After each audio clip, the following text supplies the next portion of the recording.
Hello friends. इस video के लिए मैंने एक्चुअली कोई स्क्रिप्ट बनाया नहीं। मैं सोचा था कि मैं कुछ ऐसा बनाऊं जो एकदम दिल से टाइप्स हो। तो मैं इस वीडियो में मैं अपने सीए का जो सीए फाइनल के जो सेकंड अटेम्प्ट है मैं उसके बारे में बताना चाहता था। मतलब कि मैं अपना बेसिकली एक्सपीरियंस शेयर करना चाहता हूँ कि सीए फाइनल का जो सेकंड अटेम्प्ट था मेरा कैसा रहा। अब जब तक मैं सेकंड अटेम्प्ट में नहीं था, मैं फर्स्ट अटेम्प्ट में था, तब तक मैं बहुत ज़्यादा कॉन्फिडेंट होकर रखा हुआ था लाइफ में कि अब तक मैंने जितने भी एग्ज़ाम दिए मैं क्लियर कर चुका था। मैं आईपीसीसी में भी नॉर्थ बंगाल टॉप कर रखा था। तो बेसिकली मैं बहुत ज़्यादा ओवर कॉन्फिडेंट भी होकर रखा हुआ था फर्स्ट अटेम्प्ट के टाइम पे।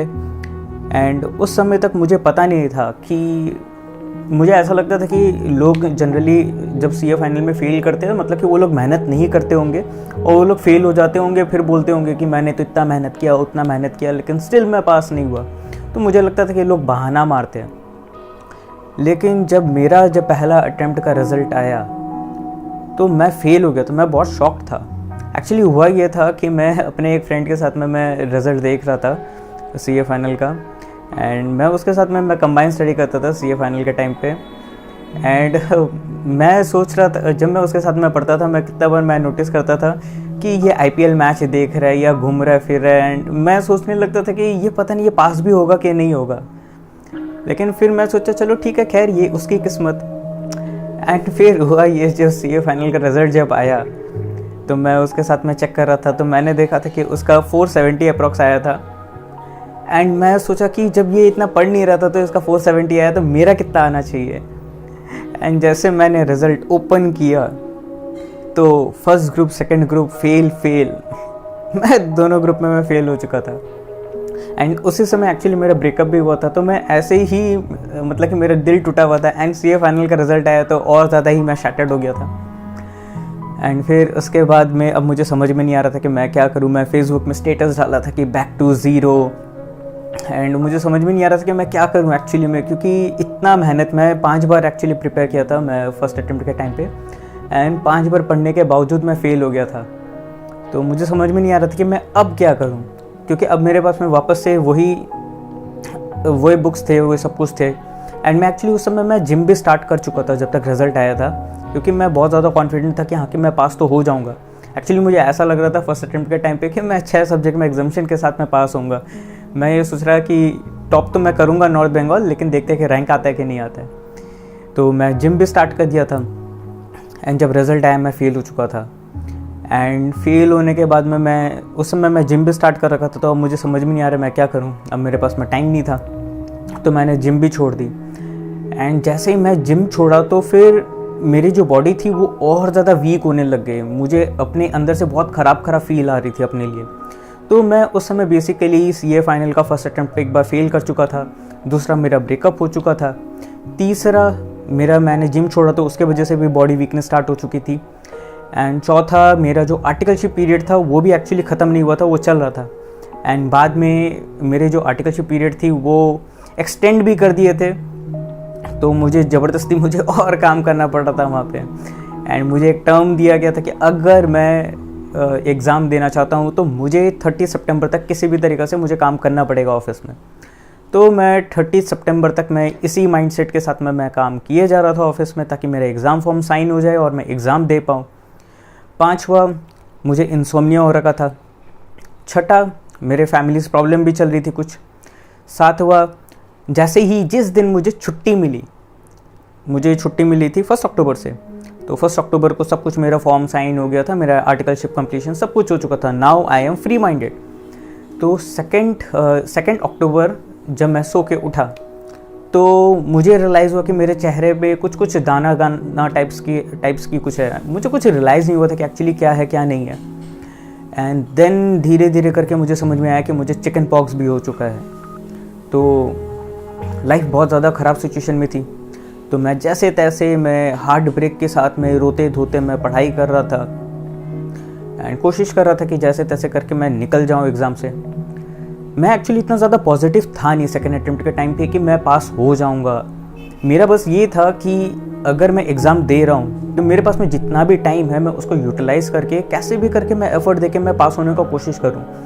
क्योंकि बाई चांस मैंने गिव अप कर दिया तो हो सकता है कि बाई चांस मैं 1-2 मार्क्स के लिए मैं फ़ेल हो जाऊँ।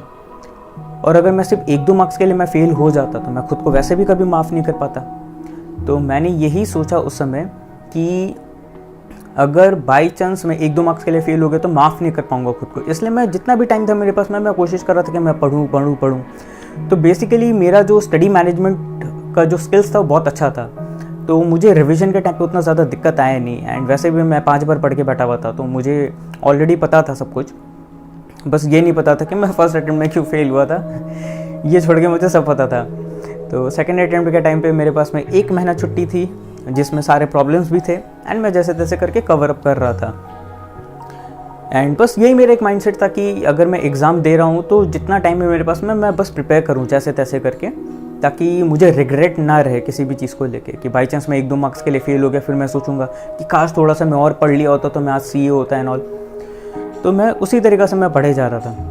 मेरे एग्ज़ाम्स कुछ खास अच्छी जा नहीं रही थी। ऐसा नहीं कहूँगा कि मैं बहुत ज़्यादा डेडिकेटेड, बहुत ज़्यादा ऑप्टिमिस्टिक था, नहीं, एकदम भी नहीं था। मैं बहुत ज़्यादा डिप्रेस था, हद से ज़्यादा डिप्रेस था मैं। मुझे समझ में नहीं आ रहा था कि ये लाइफ का किस मोड़ पे आके रखा वो, मतलब कि इधर से प्रॉब्लम, उधर से प्रॉब्लम, हर जगह से प्रॉब्लम्स आ रही थी। लेकिन चलो ठीक है, मैंने कोशिश की वापस से। एंड जैसे ही मेरा सेकंड अटेम्प्ट ओवर हुआ एंड आई वाज लाइक कि हाँ चलो बैक टू बेसिक्स। मैं वापस से सीए फाइनल का बुक्स लेके बैठ गया था, क्योंकि मुझे लग रहा था कि मैं श्योर हूँ कि मैं इस बार पक्का फेल होऊंगा। तो मैं वापस से सीए फाइनल के लिए प्रिपरेशन स्टार्ट कर दिया था, ये सोच के कि हाँ कि इस बार तो पक्का रैंक लाऊंगा, तो उसी हिसाब से मैं पढ़ूंगा। तो मैं कंटिन्यूसली 2 महीने से मैं पढ़े जा रहा था। एंड देन एक दिन सीए फाइनल का रिज़ल्ट आया। एंड जब सीए फाइनल का रिज़ल्ट आया, मतलब एक्चुअली मैं ओपन करने का मुझ में हिम्मत नहीं था उस समय। मैं अपने फ्रेंड्स लोग के साथ में मैं मूवी देखने के लिए चल गया था। मूवी का नाम था वज़ीर। एंड हर समय मैं मोबाइल भी स्विच ऑफ कर लिया था ताकि कोई मुझे कॉल करके कुछ नहीं बोल पाए। लेकिन जितना देर भी मैं मूवी हॉल में था, मैं कॉन्सेंट्रेट ही नहीं कर पा रहा था उस मूवी के ऊपर में। तो फिर मैंने मोबाइल ऑन किया एंड जैसे ही मैंने मोबाइल ऑन किया, मेरे पास में मेरे एक फ्रेंड का कॉल आया एंड उसने मुझे कहा, अभिषेक तू सीए बन गया। एंड आई वॉज लाइक कि क्या मैं सपना देख रहा हूँ, क्या बोल रहा है ये, क्या मैं सही सुन रहा हूँ या नहीं सुन रहा हूँ। एंड वो बोली कि अभिषेक तू सीए बन गया। एंड मैं फिर उस समय मेरा हाल जो था, मतलब कि गूज़बम्स आ गए थे और फ्लैशबैक्स एकदम, जो होता है ना नॉस्टैल्जिया, कि एक बार में सब कुछ याद आने लग जाती है। तो एक्चुअली मुझे उस समय आवाज़ ठीक से क्लियर नहीं आ रहा था। मैं मूवी हॉल के बाहर गया एंड मैं फिर से सुन रहा हूँ कि भाई क्या बोल रहा है। एंड मैं उसी समय मतलब वो कांपना होता है ना, कांपना स्टार्ट कर दिया मैं। एंड मैं वहीं नी के, मतलब कि मैं वहीं ग्राउंड पे बैठ गया। मैं, सबको मुझे देख रहे हैं, मैं वहाँ पे बैठ गया और मैं कर रहा हूँ यस। एंड मैं रो भी रहा हूँ साथ ही साथ में। तो मोमेंट बहुत ख़तरनाक था, मैं रो भी रहा हूँ, मैं हंस भी रहा हूँ। एंड ये वो दूसरा मोमेंट था जो लोग कहते हैं ना कि हाँ कि वो एक मोमेंट होता है जब आप पैदा होते हैं तो आप रो रहे होते हैं लेकिन माँ हंस रही होती है, खुश हो रही होती है। तो ये दूसरा मोमेंट था मेरे लिए जहाँ पे मैं रो रहा था। एंड जब मैंने मम्मी को बताया रोते रोते कि मैं सीए बन गया हूँ, and she was like very happy about it. She was also crying, but रोते रोते हंस रही थी, खुश हो रही थी। तो ये वो दूसरा मोमेंट था जहाँ पे मैं रो रहा हूँ and she is happy about it. तो ऐसा नहीं है कि आपको ये लगेगा कि हाँ कि लाइफ में सब कुछ आपके फेवर में ही चलेगा। बहुत चीज़ है जो आपके कंट्रोल के बाहर होती है एंड हर चीज़ के लिए आपको गाइड किया नहीं जा सकता। सबको के लिए अपने अपने प्रॉब्लम्स होती है। लेकिन बस यही बात है कि अगर आपको पता है कि आपको लड़ना है तो चाहे कुछ भी हो जाए, गिव अप मत करिएगा।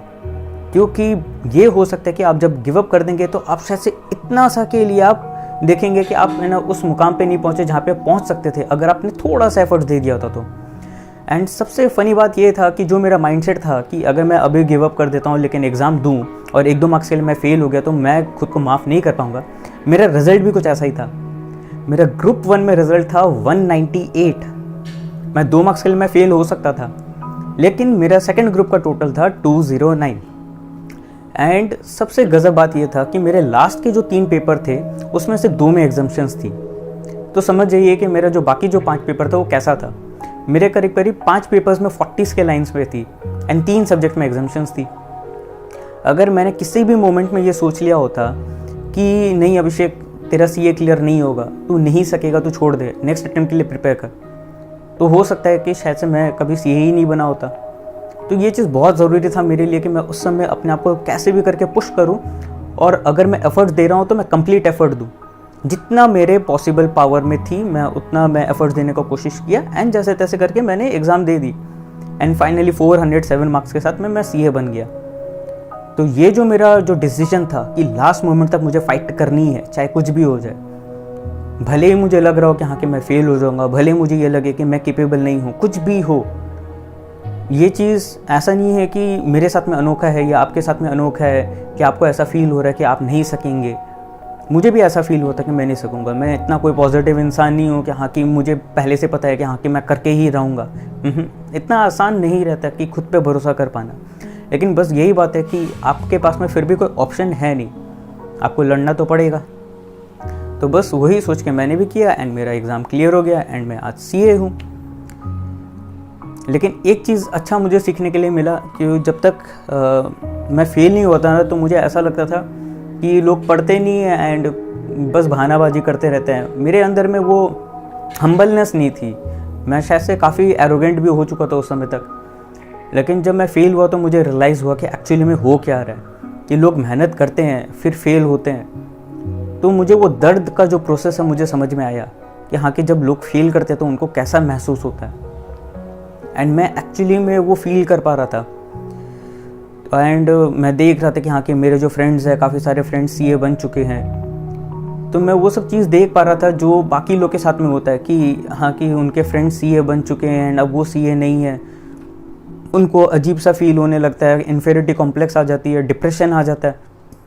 तो ये सब चीज़ मेरे साथ में भी हो रही थी। बस मुझे इस बात का सेटिस्फेक्शन है कि एटलीस्ट चलो मेरा सेकेंड अटेम्प्ट में हो गया। लेकिन हाँ ये भी एक चीज़ है कि बहुत लोग हैं जो लोग हैं ना अभी भी बहुत मेहनत कर रहे हैं, लेकिन उनका काफ़ी मतलब अटेम्प्ट्स के बाद में भी फिर भी उनका सीए क्लियर नहीं हो रहा है।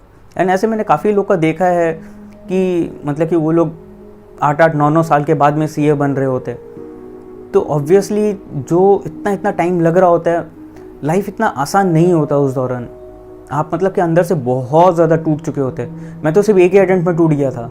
मुझे तो सीरियसली ऐसा लग रहा था कि पता नहीं मैं पूरा ख़त्म हो चुका था, मैं बर्बाद हो चुका हूँ। पता नहीं मैं कैसे करके मैं सेकंड अटेम्प्ट भी दिया। अब मैं तो ये सोचता हूँ कि मैं दोबारा से सीए स्टार्ट करूँगा तो मैं फाउंडेशन भी क्लियर नहीं कर पाऊँगा। लेकिन वो सिचुएशन मुझे आज भी अच्छा फील होता है कि हाँ कि चलो मैंने अपने आप पे भरोसा रख के जैसे तैसे करके मैंने एग्ज़ाम दे दी। तो आप लोग भी एक चीज़ ध्यान रखिएगा कि ज़रूरी नहीं है कि आपको 100% है ना पूरा भरोसा हो खुद पे तो ही आपको एग्ज़ाम देना है, या फिर सब कुछ लाइफ में आपके फेवर में होंगे तो ही आप एग्ज़ाम क्लियर करेंगे। आपको बस अपना एफर्ट दे देना है, बाकी लक आपको फेवर करे नहीं करे वो आपके हाथ में नहीं है। हो सकता है आप मेहनत करके भी फेल हो जाए, हो सकता है बिना मेहनत करे भी आप शायद से पास हो जाए, लेकिन स्टिल आपको मेहनत तो करना ही पड़ेगा। बाकी लक आपके हाथ में है नहीं है वो आप कुछ कर नहीं सकते। तो चलिए ठीक है, मैं इसी के साथ में ये वीडियो एंड करता हूँ। आप बताइएगा कि ये वीडियो में आपको क्या अच्छा लगा, और अगर आपको मुझसे कुछ जानना हो तो आप चाहे तो वो भी पूछ सकते हैं। मैं कोशिश करूँगा उसके पर भी वीडियो बनाने का, ताकि जो भी स्टूडेंट्स लोग हैं उनको हेल्प आउट हो सके इस वीडियो के थ्रू। तो चलिए थैंक यू, नेक्स्ट मिलते हैं नेक्स्ट वीडियो में।